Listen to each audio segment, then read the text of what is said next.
All right, what's going on? Okay, so we were yesterday. I made a video about writing guitar parts, and this is kind of going to be like part two.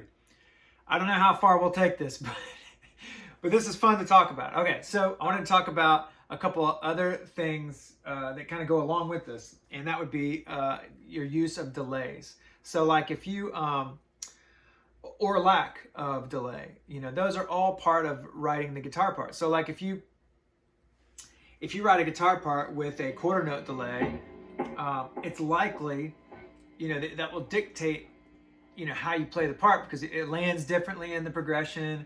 And if you play with like a dotted eighth delay, that changes how you play. You might have to play more sparse with the dotted eighth delay because it's gonna have these subdivisions. And then there's like eighth note delay, which would, there's just so many ways to do this. But I was going to talk about one thing that I'll do sometimes is I will turn off all delays to write a guitar part because it makes me think differently, almost like the way you would play an acoustic guitar part, because your acoustic guitar, typically, you don't have any effects on it.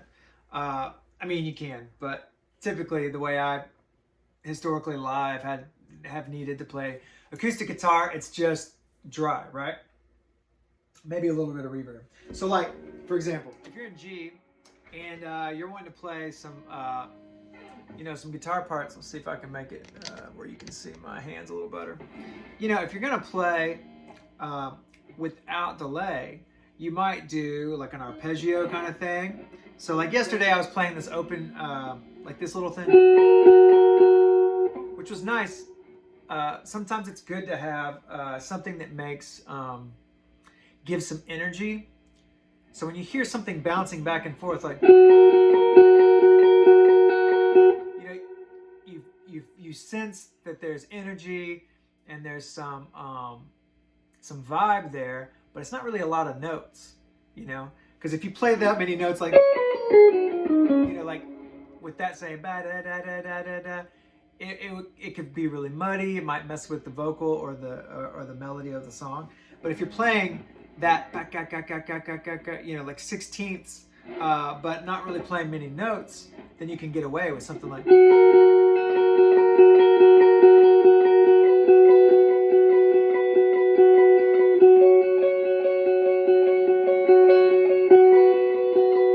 Right? So you're not really playing a lot of notes, but you're playing something that adds some energy, especially if there's like a kick drum that's starting to come in, or some acoustics that are building. If your acoustics are playing like a like you might want something that kind of matches has a little bounce to it and starts to kind of ramp up. So that's one thing you could play without delay. Maybe you add some verb if that helps you play. Sometimes it's hard to play just totally dry, so sometimes I'll add a little bit of verb. But like an arpeggio kind of style part might work good without delay in it. So like if you're in the key of G, you got your G shape here. That's just the out of your G bar chord. So you can start by playing these shapes, like that could be like your okay, we'll go back to the one chord, right? And then your minor chord. There's a couple ways you could play that. You could do like a just stay there, and then over the minor, and then when you got to the 5, you could play, and then to the 4. So all I'm saying here is you could still spell out the chords without delay, with like a little bit of arpeggio, and you could kind of come up with a guitar part. And sometimes you want to simplify that. So maybe it's that same idea. So you got, right?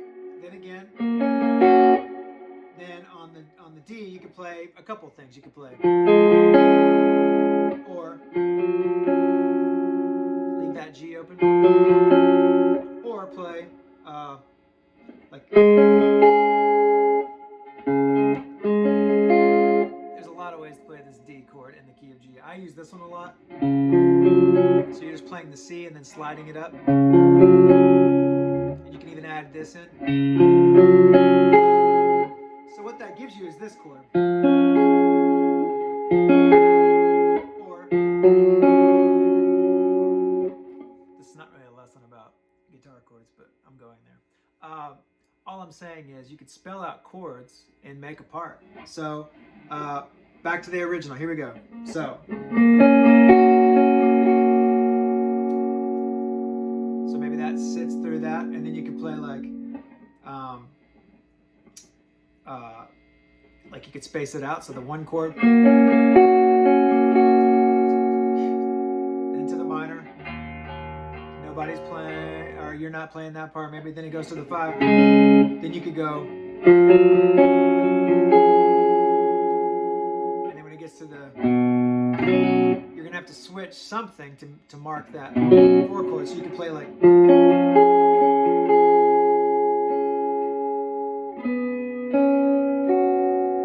right? So all I'm saying is you kind of can create this whole thing just out of using a little bit of an arpeggio. So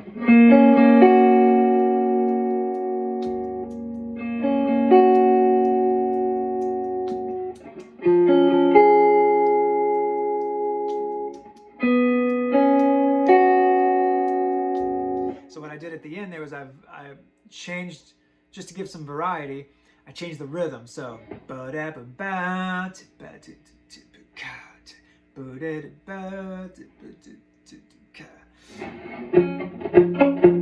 same rhythm. And then on the last one I went, now this may not work with the vocal, I'm just coming up with something. But it's good to practice this kind of stuff, like practice just coming up with like little parts. You could use the same idea, but slide it up to like here, right? So you could be like,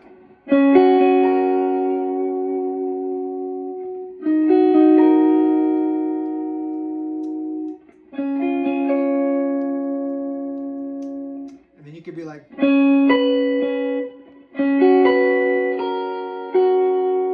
right? Or like, that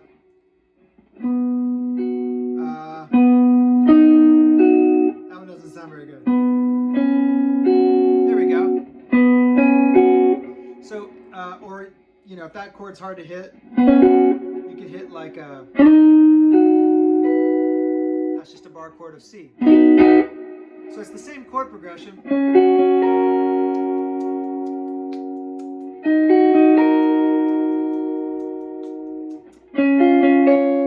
That's just a 5, so you're taking this bar chord, D, and you're also adding in as if you're playing this bar chord. So I'm borrowing that high D, the high D note, and I'm adding it onto the end of this bar chord. Right? So 1, 6, 5, and then for the 4 chord, you could slide up to, or there's a lot of ways to play this. You could play like, you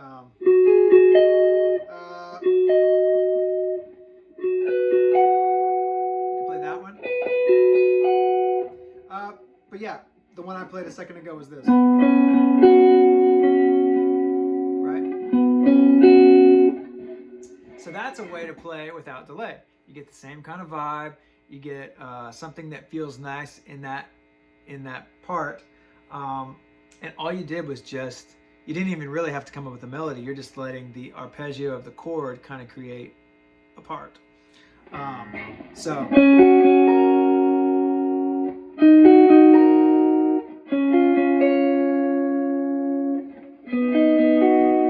Or. So many ways to play the C chord. Or you could just play, sometimes I play this chord, that's the C, and I'll just move, I'll take the that note out of it. I'll take the 3 out of the chord. So it's like, or, that makes sense? There's a couple ways to play that. But I'm changing the pattern by on the fourth time. It kind of makes it a part if you, instead of playing the same ba da ba ba every single time, you kind of create like a B pattern, almost like you're songwriting, writing a rhyme or a structure. So I try to think of these parts sometimes as like, it's like songwriting. You're writing a structure of the part. So you want, now you have to make sure this works with the vocal. Of course, what I'm playing right now is not, it doesn't have to be linked up to a vocal because this isn't a real song. I'm just coming up with something. I mean, could be. So that's one way to do it. The other thing that I was going to talk about, I wrote some notes here.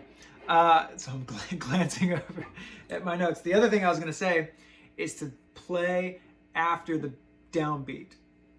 Think about that. What I mean by that is, you know, sometimes as guitar players, it's like, here comes the big chorus. You feel like you have to play on the downbeat, right? Like, oh, here comes the downbeat. I better play on beat one. But what I found is sometimes it's nice to not play on the downbeat because you let the kick drum, the cymbals, the vocal, bass, you let all them kind of have that moment. And then maybe if there's a second guitar player, maybe he's hitting a chord or something. But even if there's not, you let them have that moment. And then what you get is you can come in on the and of that beat. Does that make sense? So if it's like 1, 2, 3, 4, 1.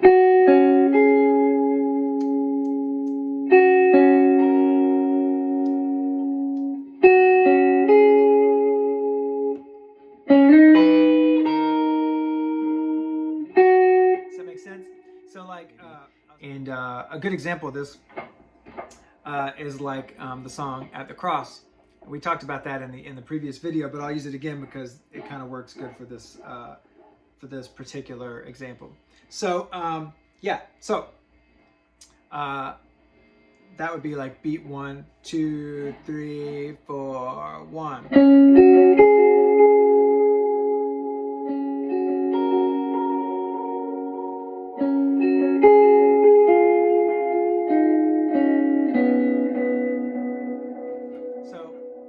Similar to what we were just talking about, there's a change in the pattern.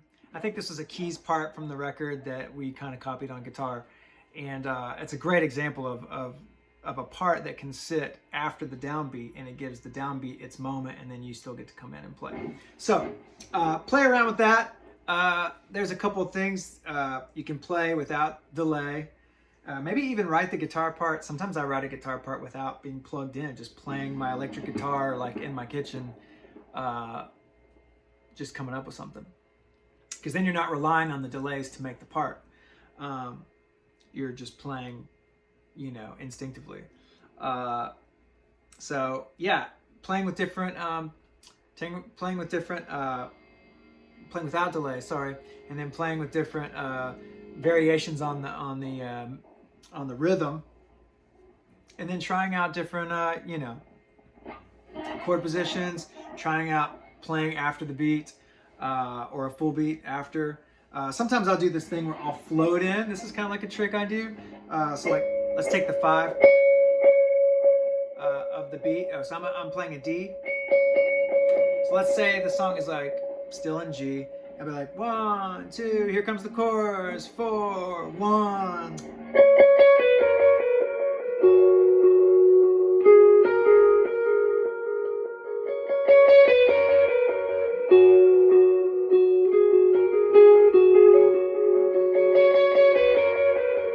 So I'm just making something up.